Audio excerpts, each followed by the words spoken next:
আসসালামু আলাইকুম গাইস, আজকে আমি এসেছি আমার চাচার বাসায়।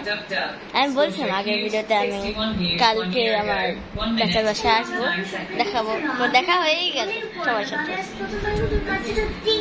আমি তার মাদের ভাইয়া, আমি র্যান্ডমলি আসছি, মানে আমি জানতাম না সে। হ্যাঁ, আমি খালি আসতেছিলাম, সেও জানতো না আমি আসবো। হ্যাঁ, আর আমি সকালে আসছিলাম, সে সন্ধ্যায় আসছে। আর সে চলে যাবে, কিন্তু মাহাতির ভাই থাকবে আমাদের বাসায়। জানি না কি হয়। এই যে আমার চাচাতো বোন আফরা, আপনারা ওকে দেখবেন। দাদু বাড়িতে গেলে দেখবেন। বেশি দুষ্ট। আর এখন আমি আমার চাচা ভাইয়ের সাথে দেখা করতে পারলাম না, তাই sorry for that, because or teacher আসছে করছে।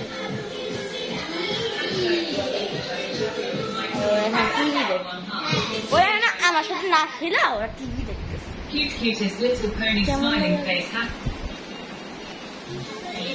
আর এখানে এটা কেক কাটা হয়েছিল, এই জন্যই অবস্থা। ঠিক আছে, না এটা চুল পেরা খায় লাগবে।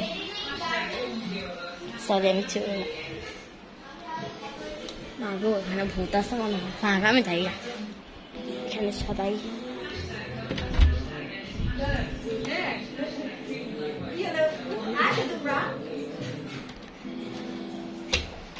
এখানে সবাই বড়রা গল্প আড্ডা দিচ্ছি, বুঝেছেন?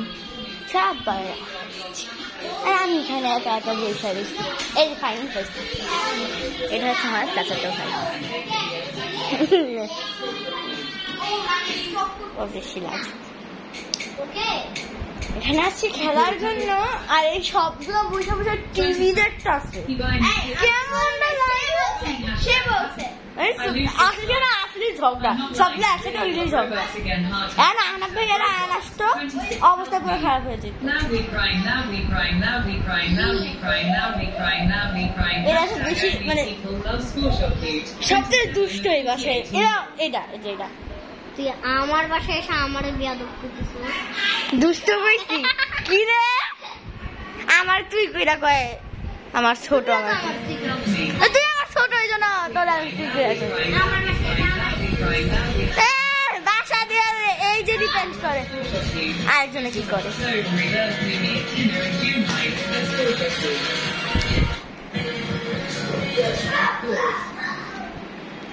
ওরা এগুলো দেখে কেমন লাগে।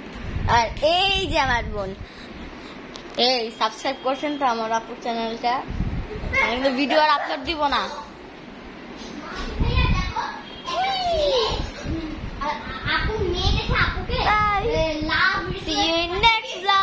আর যদি আজকে মধ্যে কোনো মানে সুন্দর কিছু ঘটে তাহলে আমি অবশ্যই আপলোড দিব।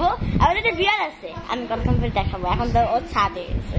আর আজকের বার্থডে ছিল, আমরা কেক কাটছি। মানে সরি ফর দ্যাট, মানে আমার মনেই ছিল না যে আমার মানে ফোনটা আমার সাথে আছে, ক্যামেরা সাথে আছে।